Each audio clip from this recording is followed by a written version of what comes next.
Welcome to the video. This is our AEW review for the Dynamite from November 19th, the 3-hour go-home show for Full Gear this weekend.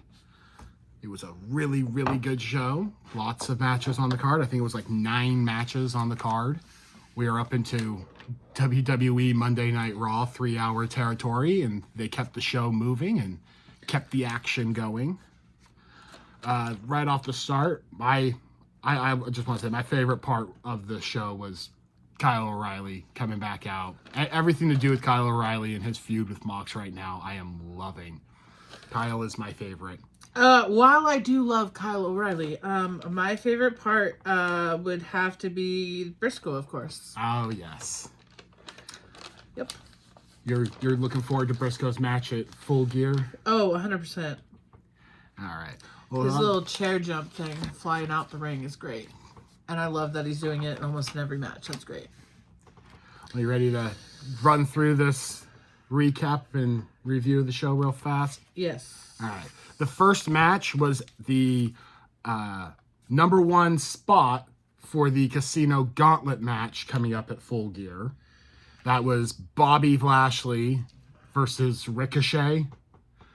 And they rang the bell quick on it. Ricochet, everyone, you already knew what was going to happen with Bobby Lashley and Ricochet, but they rang the bell quick, and then Ricochet grabbed the mic and just started insulting the crowd, doing his heel promo work on the mic, and I liked it. It chewed up time during the match, and then Lashley had enough, picked Ricochet up, and threw him out of the fucking ring.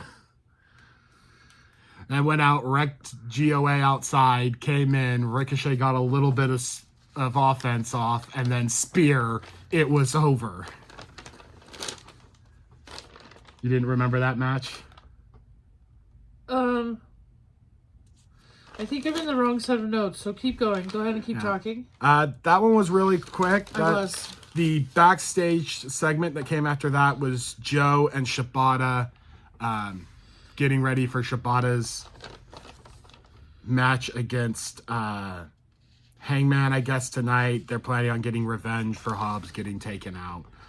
But for that first match, I know it was short, and I really enjoyed the fact that they let Ricochet chew up some of the match time with talking to the crowd, and Lashley just kind of chilled in the back and let it go for as long as he needed to. I gave that a 2 as an opening match. I thought that was actually a really fun opener. The Lashley and Ricochet? Yeah. Of course, I give them a 1 because, I hate Ricochet and I don't like the Hurt Syndicate. Sorry, but I don't. Well, and it was a short match. You don't really like super short matches. You're going to hear a lot of meowing in the background. That is my cat Gibson. He's feeling the need to carry around his toy. But secondly, I was on the wrong set of notes when I said my favorite part of the night. Oh. My favorite part of the night actually was the match with Moxley and Darby and Roderick Strong and Orange Cassidy. Yes. Yeah. Yes. Yeah. So we had the same area of the show as our favorite. Yes. So okay, Lashley beats Ricochet, secures the number 1 spot in the Gauntlet match. Joe wants to fight, or Shibata's looking for the revenge. Renee was in the back talking with the Bucks, and Don Callis came out to continue his overt overtures of trying to seduce them into the family. But you also forgot to talk about Sky. Skyflight was out. Sky Blue wasn't out yet. They had to talk before. That wasn't Sky. That was Renee talking with the Bucks. That's Renee Paquette, John Moxley's wife. Oh, see, there you go. They were talking to him, and Dawn was asking, or she was asking them if they were going to join. They were still being on the fence. Dawn's doing his... They have to say something at the end of the night. At the end of this match, they want an answer. And I love the Dawn's entrance for them. The Cucamongo Young Bucks. His butchering of different things, and the huge pyro just completely over the top. I loved it. And then it was a trios match for the second match. Bucks and Josh Alexander versus Skyflight, There. Dante Martin, Darius Martin, and Scorpio Sky. Yes. That was a good match. It was a very fast match. I really liked how quick of a team Skyflight is. Dante was amazing. I loved how he threw the Young Bucks out. Like they kept. Oh yeah. The entire match, the Bucks were able to do tag team coordination, but the Skyflight team had all three trios coordinating. They were throwing them in and out easily. The Bucks and Alexander miscommunicated quite a bit. Yeah. And then Alexander with the ankle lock. Yeah. Seemed to be a real theme in this show. Lots of ankle picks, lots of people going for ankle locks right now. A lot of weak ankles. Yep. The finish of the match was, like you said, Josh Alexander getting an ankle lock, but it was after the Bucks hit the TK driver. Like some weird coordination, teamwork finally from him. They hit a TK driver, and then instead of just taking the pin, he picks the ankle and forces a submission win on it. What did you give that? I gave it a 2. I gave it a 3. I really liked how fast the match was going with Skyflight at the beginning. The Skyflight and the Bucks are just really quick. The miscommunication stuff with Alexander seems weird. I guess he's mad that he didn't get the bag joining the family like the Bucks are getting. So, but they managed to get a win going into the pay-per-view. So Callis came out with the rest of the family. They all want to know what the answer is, and they just can't get a yes. I know that was when my pen and my paper was screwed up. The Kenny Omega came running out at one point for a bit of an interruption save. Jungle Express came out afterward. We never got an answer from the Bucks. Alexander put Kenny in an ankle lock. Yeah, well, Don ordered him to release. Don ordered them to release, and then he wanted the Bucks to hit a EVP. the EVP trigger on Kenny, and that was when Jungle Express ran out and ran everybody off the ring. And he wanted it so that way they could prove without saying it that they were part of the family. And then Jungle Boy came out, so they didn't have to give an answer. Yeah. And then we were backstage again. Oh, and T-Rex guy. Yeah. I forgot. I always forget Luchasaurus. The T-Rex man. After that, they went backstage again. Renee was talking with the Babes of Wrath, Harley Cameron and Willow Nightingale, getting ready for their semi-final match against the Sisters of Sin in the women's tag tournament.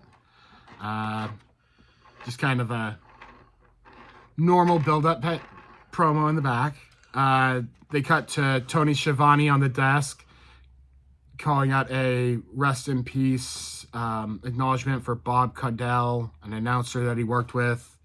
The guy was 95 years old. I don't think I've ever heard any of his matches, him call anything through all the wrestling I watched. So, third match of the night was the second slot for the Full Gear Casino Gauntlet, and that was Shelton Benjamin versus Mike Bailey, which this was a really good fucking match. Yeah. Like the first one with Bobby Lashley, you knew Ricochet was gonna fucking just get destroyed. Obviously. Unless Gio Way got in and helped, Ricochet was dead going against Bobby. This one, I like going into it, I'm like, this is a close match. This is actually close. They could have Bailey go over in this. And Bailey had really good offense throughout the show, throughout the match. It was really good, very even.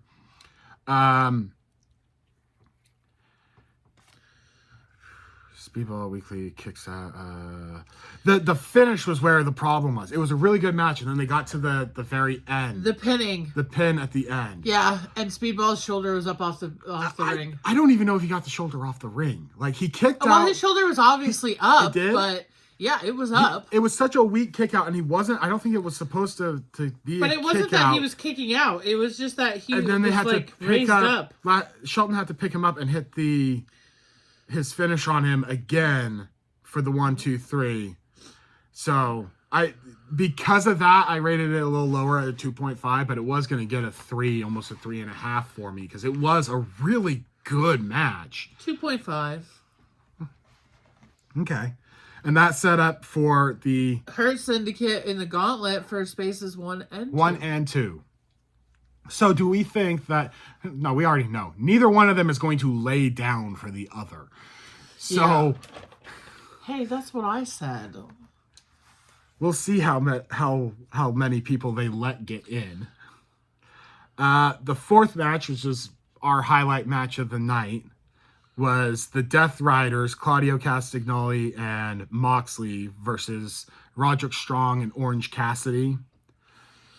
Yes. This was a good match. I didn't love this match as much as I was hoping I would, with it being... I loved that Orange kicked Mox out of the ring while Roderick attacked Claudio. Yeah, Orange just went right after Moxley. And then right after that, Roderick comes out and just goes right for Mox. Yeah. Everybody wants to beat on Moxley. And it's a story of the Death Riders. Moxley starts getting beat down. Claudio comes in and just powers everybody away. He's like a brick wall. Just a wrecking man. He's a tank. And I'm kind of happy they went with the abbreviated. He did it, the giant swing on, I think, one of them. And they did it in abbreviated where it was like 2 swings. And then Moxley runs in and hits. And like, yeah, it was so gosh darn good. Death Riders interfere. Obviously. Jumping up on the ropes. Yuta. No, which one? I think it was Yuta took a orange punch. Garcia got up, didn't get the punch on him. And then Claudio hits a pop-up uppercut on Cassidy for the pin. And then after the match, Moxley and the Death Riders are doing their beatdown thing, attacking. And Kyle comes out for the save, goes right after Moxley's ankle, like ignores everybody else, goes straight after Moxley's ankle. Locks at his ankle. Walks onto the ankle, and then everybody's trying to kick him off. All the Death Riders are trying to kick him off, and he's just holding tighter and tighter. I fucking loved it. The way that Kyle laughed and smiled while Yuta was kicking him straight to the back of the skull. Like, okay, we're sick. They finally get him off, and the Death Riders get out of the ring. Kyle is calling for no holds barred at Full Gear against Moxley. I cannot wait. The crowd is chanting Mox tapped out. Says that he's gonna make Moxley tap out just like he tapped him out at Blood and Guts. And then Mox jumps on the mic. Oh yeah, I don't even remember what Mox had to say when he grabbed the mic and jumped on, because I thought he just ran off at that point.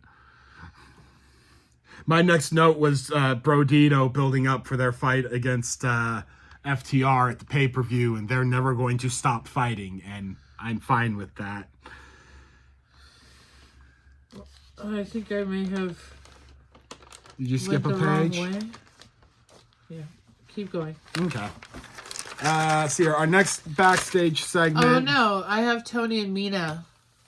Yes, the next match was the Love Bombs versus Windsor Riho. Yeah. Before that match was Kenny and Jungle Express calling out Don Callis' family. The Bucks for selling out, teaming with Don. Alexander for gloating about hurting Ibushi. They're really looking forward to their match. So, yes, 5th match of the night. And this was when the show shifted and we went from men's matches to all women's matches pretty much for the rest of the night. Yeah, weirdly. I wish they would have just mixed them through better. It would have been nicer.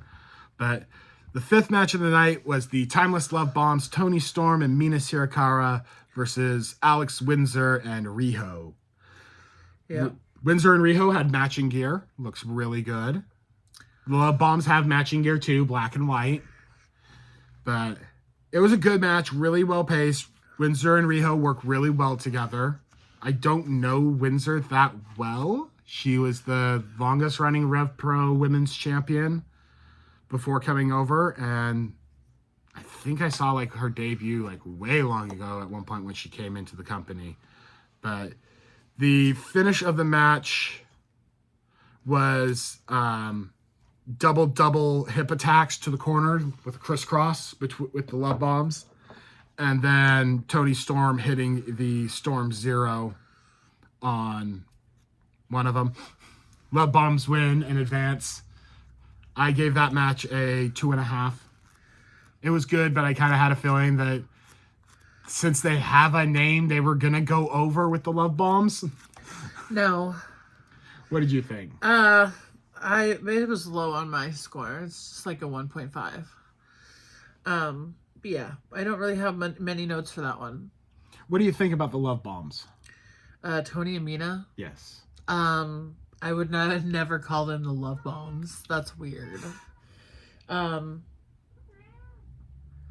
I think it'll be interesting to see how far, if they win anything. Here's the thing. I think that they're gonna end up having a losing streak because Mina and makes Tony a weak link. So if you attack Mina, Tony's gonna forfeit everything to save her.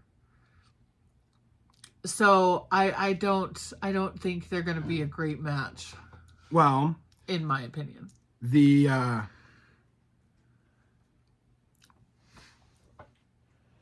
at the end of that match was when they announced that the winners of the semifinals from the women's tag tournament will be facing in a 4 corners tag match at Full Gear, with the winner being able to pick their stipulation going into their semi-match against their next opponent. Backstage, Fletcher was in the back. Can't wait for Briscoe to have to join the family. Sit right next to him at the table. Yeah, Briscoe says he's not leaving his family. He'll never join them. He's not going to. Then the family jumps Briscoe. Yeah. Okada. Okada takes cheap, cheeky older brother jabs at Takeshita still. See, we had a video package. I wouldn't say the whole family attacks Briscoe. It was mainly Okada and Hechicero. It was Okada and Hechicero attacking at that point, yeah. But that was all building up for later on. There's a video package from Pac, who promises to break Darby's neck. Or no, he promised to break Darby's neck going into Blood and Guts. Instead, he just burned him. So now Pac wants to do it again, but he wants his match at Full Gear to not have any stupid gimmick stipulations because Pac is a beast and will break him in a regular match. And not saying that anybody's lying, but I'm just saying, like, how badly could you have been really burned for, a big area after what we saw? I'm just saying. I don't believe that you could have gotten that badly burned where you had to take time out, For the small, brief time that he was on fire. Yeah. There was another men's match in here. The 6th match was Hangman versus Shibata. Joe had come out. Yeah, Joe was on commentary. Joe came out, joined commentary, and was harassing Tony Schiavone. Yeah. Calling him a little piggy. Oh, that made me mad. You don't nice pick on Tony. Hangman came out during Shibata's entrance and jumped him. Joe was getting heated on commentary with Bryan Danielson, going back and forth, getting pissed off at him. I really hope Danielson gets healthy and can face Joe. I think that would be nice. What? Yeah, have Danielson come back and have a match against Joe. He's retired. Semi-retired. He's retired. He can come back. No. I believe in it. Not for Joe. See, the finish of the Shibata match. Shibata does this thing where he doesn't sell, like, ever getting hurt. Like, you can hit him and he's just going to keep moving. But it was pretty good. Hard-hitting match. Hangman lost a boot to escape an ankle lock again. Fucking ankle locks all show. Loses a boot, gets out of the rope, hits the buckshot lariat for the pin. Yep. Really fun. The commentary was great. I gave it 2.5. The boot, man. I gave it a 2. After the match, Hangman grabbed the mic and pointed out to Joe that he is all alone now. Hobbs is still recovering from getting thrown off and through the table and everything. Shibata's now taken out. He reminds Joe of what happened the last time that Hangman was in a steel cage with someone, which was the amazing Hangman Swerve Strickland match. Hypodermic needle through the cheek and then a chair shot on top of it. Oh, it was so good. So bad. I love when they get violent. I'm an ECW fan though, so. FTR and Stokely talk. Yeah, they're wanting to get that third run as champions to tie the Bucks.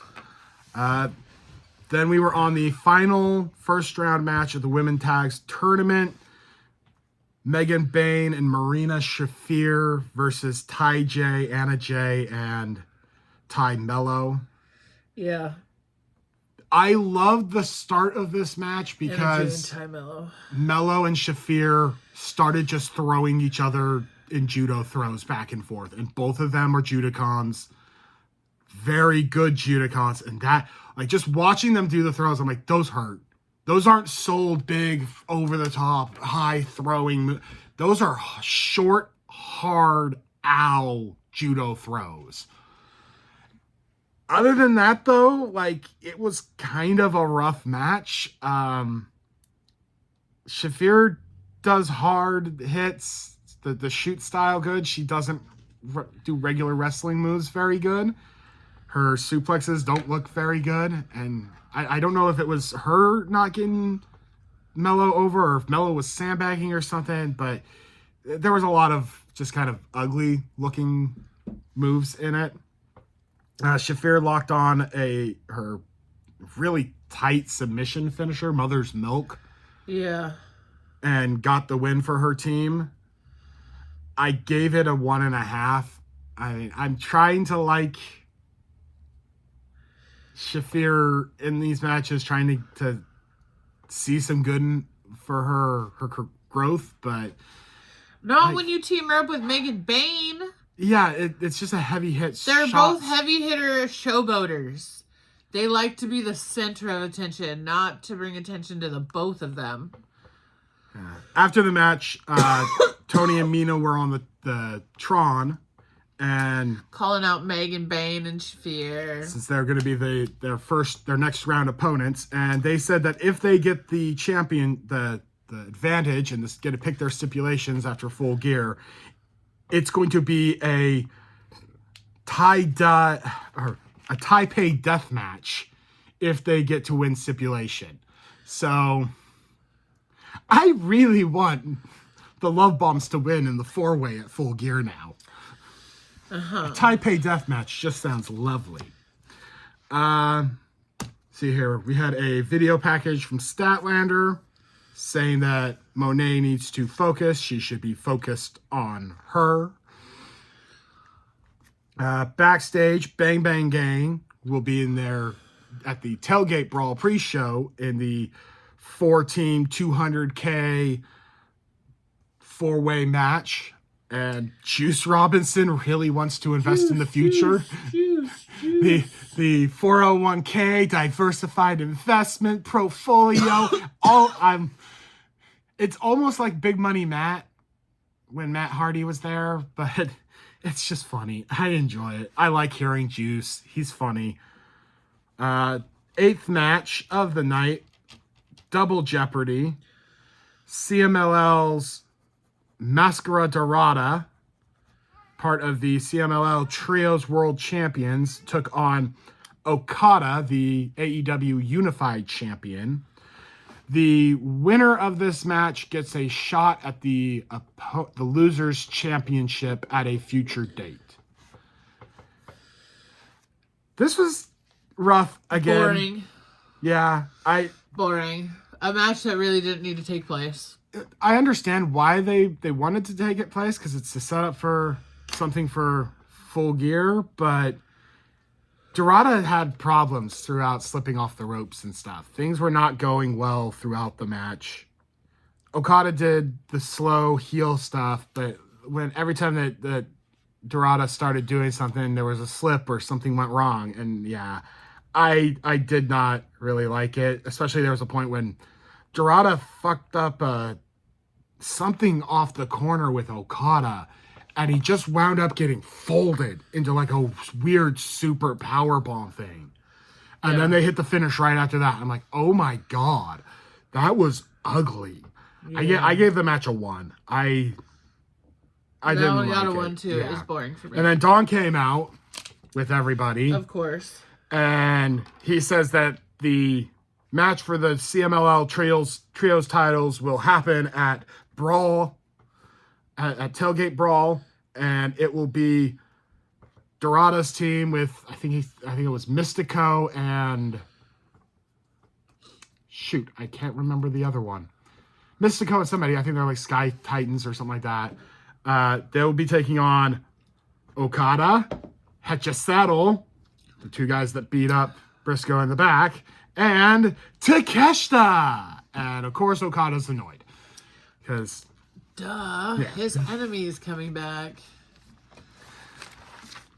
See here, we had one more. Gibson? Yeah, we had one more backstage segment before the last match. It was the Sisters of Sin with Tekla saying, hey, if we win the ability to choose our stipulation, you don't know what we're going to do. It's going to be weird. Ooh. Yeah. Okay. Scary. Yeah. Statlander came out to join the commentary desk for the final match, which was the interim champion, Mercedes Moné, versus the current Ring of Honor women's television champion, Red Velvet. So it was nice to see Mercedes having to come in a challenger position. Monet threw Red onto Statlander at commentary. I was going to say, I don't even know who the heck Red Velvet is. Oh, man. Red Velvet's been around for, I want to say like 3 or 4 years. I think 4, maybe even 5 years now. Why have I never seen her wrestle? She did a lot of enhancement work with AEW Dark, and then she's been on Ring of Honor since Dark has gone away and has been working over there. She just came back from injury, which is why Mercedes was able to become the interim champion. Red got hurt. They made an interim championship. Eventually, Mercedes won the interim championship from, I want to say, Mina. And now Red was coming back to solidify and codify the Ring of Honor championship fully for Mercedes' 13th title. But yeah, it was interesting. Statlander helped distract the ref at one point so that Red could do the Eddie Guerrero toss the weapon to your opponent and drop on the ground and try and get him disqualified. It didn't work. Red went for a roll-up on her, kicked out. Boston was completely behind Mercedes because it's her hometown, so they let it be known. Velvet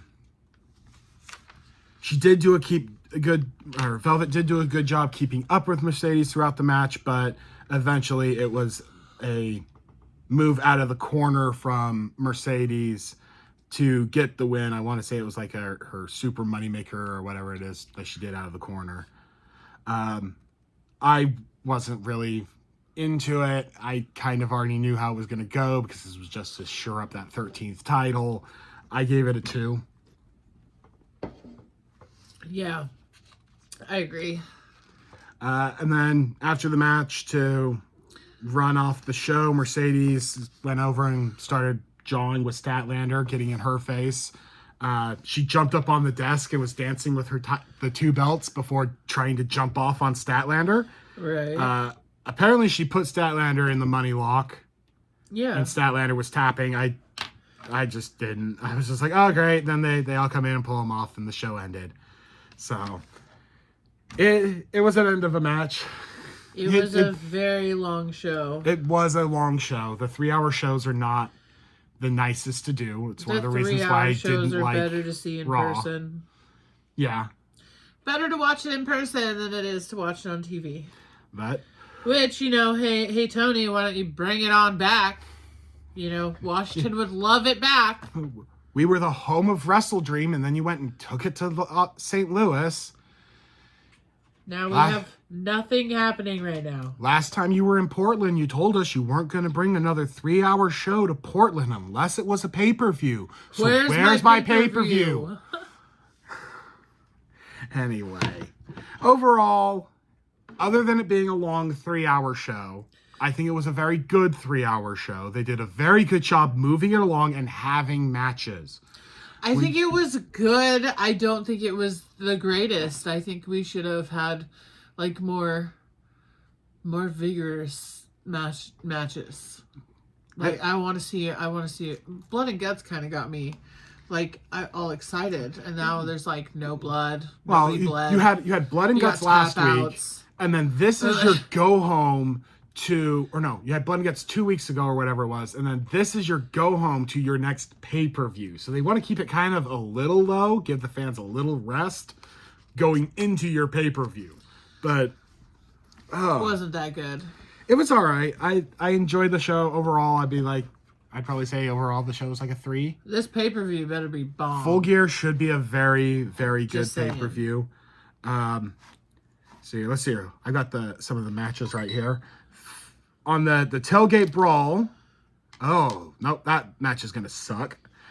Boom and Doom. What the fuck is that guy's name? The YouTuber dude. The cookie guy? Oh, I don't know. Big Justice. That's his fucking name. Big Justice is teaming with QT Marshall to take on Roppongi Vice, RPG Vice, Don Callis family. Trent and Rocky Romero. I think Boom and Doom is going to win that because it will make the crowd happy. The second match on the brawl is the trios match. The Don Callis family trios match. Who do you think on that? The Boom and Doom versus RPG Vice. Obviously Vice. You think Vice? Okay, yeah. So we're split there. El Sky Team versus Don Callis family. The trios match that got set up during the show. Yeah. Which want it to be the other one. I'm going El Sky Team because I don't think one. Okada and Takeshita are going to get along enough to be able to do it. I mean, maybe it is a pay-per-view and it is a tailgate brawl. So you know what? The tailgate brawl. I will go along with you. I think the same. The tailgate brawl will be live on TV before the show, before the pay-per-view. So you can watch it on TNT, TBS, Max for free. We watch it on Max. We watch Max. We love our Max. And then the 200K tailgate brawl 4-way tag match. Acclaimed. Not the Acclaimed. Sorry, we're not allowed to call them the Acclaimed. We're not allowed to call them the Acclaimed. Come on, come back, guys. Bill. We love you. We miss you. Bill. Big Bill and Keith, Outrunners, and Juice and Austin Gary. Who do I think is gonna win? Who do you think is gonna win that? I kind of want to go Big Bill, and Bad Apple. And second runners up would be the Outrunners. I like both those teams out of all 4 of them. I want Juice to get his investments. No. I want Juice to win that money and put it away and make it do things for his future with Tony Storm. And then my second in that is the Outrunners. And then neither of us are like, former Acclaimed? No. They can't get along. They have proven they will time again. Because of that, they're probably going to win this drama. as part of their, okay, this is how we get you guys back together. But no. I hope they just hit each other. I want Juice Robinson to get his money for his 401k. I want his future to be secure. So match on the Full Gear card, Kenny Omega and Jurassic Express versus Don Callis family. Obviously, if you're not rooting for Kenny Omega to win, then, I mean... You have problems. You do. You have major problems because obviously they're the ones that are going to win unless a lot of interference, which, I mean, is well known for the Don Callis family, so... I mean, there is $1 million on the line. Yeah, and we Tony know how badly the Young Young Bucks need it, so... I mean, even if you could spare 5 cents, I'm sure they would absolutely take it. I'm pretty sure they have a GoFundMe. Kyle Fletcher versus Mark Briscoe. Obviously, you know who I'm going with this. Loser has to... If Briscoe loses, he joins the family. And I'm with you. I want Briscoe as the TNT Briscoe is champion. taking it. Fletcher has done amazing as TNT champion, but I really want Briscoe more on TV. God, I want He him is to take so it. popular. Yeah. What else? Okay. The Casino Gauntlet match, which we know the first two entrants of. Yep, which obviously are either A, going to beat up each other, or the bell will ring and they'll just stand there and wait. They're going to stand there, wait for the third person to come out, and then finish the third person Because off that's my and give thing. it to Bobby.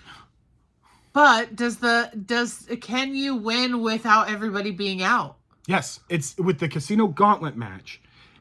It is two people start. It ends in a pinfall or submission. Oh, then yeah, the third person. as soon as It better it's a be sudden somebody death. big. Yeah. It better be somebody Now, beefy. this is when they usually If like not, to it's bring over in then. talent from outside, new hires. Somebody could debut during this match. Oh, that's not good. Please don't put them in Spot 3.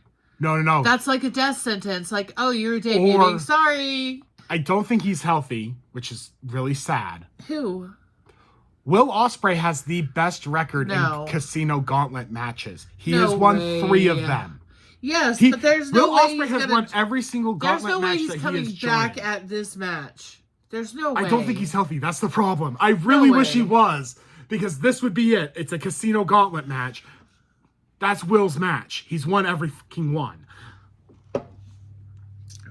And this will determine the first national champion. Which Pac versus Pac, Darby. yeah. I have Pac in this. I got Darby.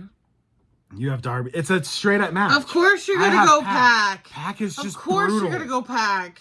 You're like in love with his whole physique.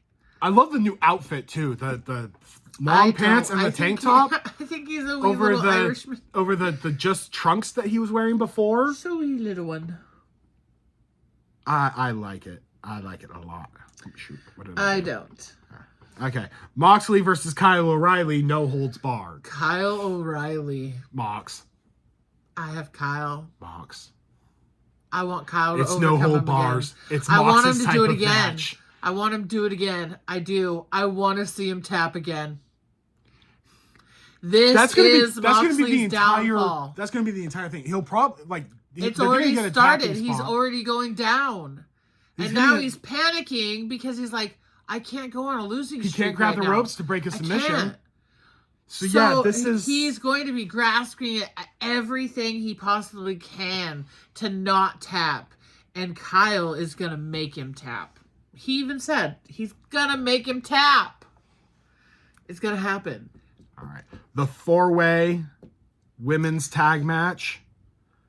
4-way tag to determine match stipulation going into the semifinals. I hate it so much because I think that Shafir and Megan Bayne are going to overpower the whole situation. But I hope that Willow and Harley win. If Willow and Harley are going against Sisters of Sin, they have their thing during the show where they were like, oh, wait, you won't want to know what we're going to do. I already said, I want Love Bombs to win this. I want Taipei Death. Because it will be these ones versus these over ones. everybody. I think that the Love Bombs are probably going to get the win. This is a 4-way match? It's all of them are fighting each other. Yeah, so what do you mean that that one's going to win and that one's going to win? For the tournament. The tournament is Love Bombs versus Shafir and Bane, Babes of Wrath, and then they go against each other. Yeah, that's after Full Gear. After this match. Yeah, after this match, then it resplits and they go back into the tournament, and these two face each other. These two face each other. Okay, in the tournament, it should be Tony winning and hopefully Willow and Harley.